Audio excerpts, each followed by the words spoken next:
Behind the golden arches, one employee gets a special and festive thank you. Welcome to McDonald's. What can I get started for you today? I'd like to order a party for Christine. All right. We can come straight on in. Let's go. District Attorney Paul Frazier says officials need the public's help as they work to identify a suspect in the murder of 34-year-old Amber Towson in front of a home on Cape Argo Highway last weekend.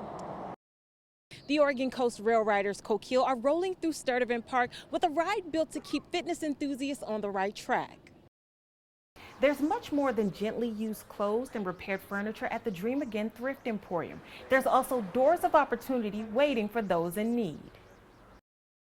The looming closure of the Behavioral Health Department at Bay Area Hospital has Coos Bay residents concerned. They say with recent acts of violence across the country, the timing of the hospital's announcement couldn't be worse.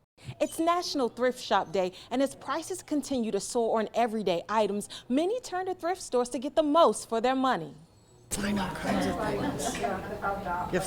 Clothes. There's all kinds of just pretty stuff, antiques sometimes. People of all backgrounds comb the racks of Coos County's thrift stores looking for the lowest prices. The last couple of months, we've just been inundated with the overabundance of donations from this community.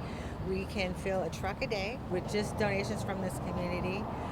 We have a lot of people looking for sales. At the South Coast Hospice Thrift Store, kids' clothes cost about $1 on average and just under $3 for adults. National Thrift Store Day is meant to put charitable organizations in the spotlight. Proceeds from sales fueled by hundreds of monthly shoppers go to the store's hospice program. At the Salvation Army Thrift Store in Coos Bay, more than 80 cents per dollar goes to serve people through food boxes, clothing vouchers, and utilities payments. Major Stephen Bradley, interim corps officer, says one of the Salvation Army's sayings is, "Need knows no season." He says they meet the needs of people through the generosity of others. With inflation, with the recovery from the pandemic, and many other issues that are going on in this country, people need things that they can't afford in the normal stores and department stores. That's why some avid shoppers are also big givers. That way other people can, what I don't need, instead of throwing it away, other people might be able to use it. Reporting in Coos County, I'm Gold Meadows.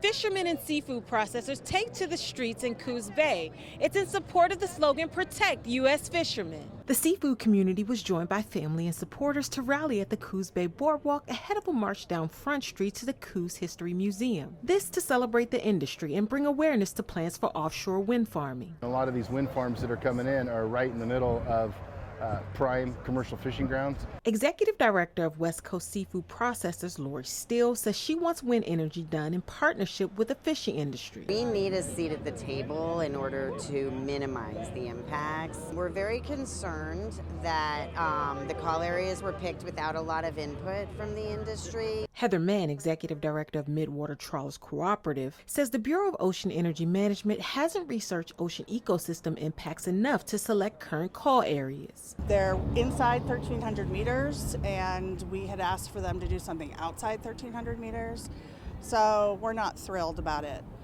The whole hope with this event today, the rally and then the barbecue, is to just celebrate the seafood industry, everything that we bring to Oregon. It's thousands of jobs, it's millions of dollars. They're way too big, and they're way too devastating to the fisheries that we have going on the coast.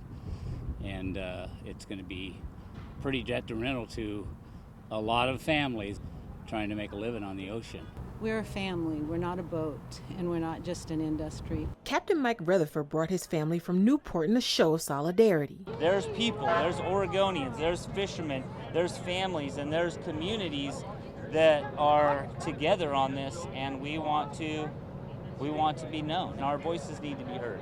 Call areas contain hundreds of square miles of ocean and will be home to offshore wind turbines off Bandon and Coos Bay. In Coos Bay, I'm Gold Meadows.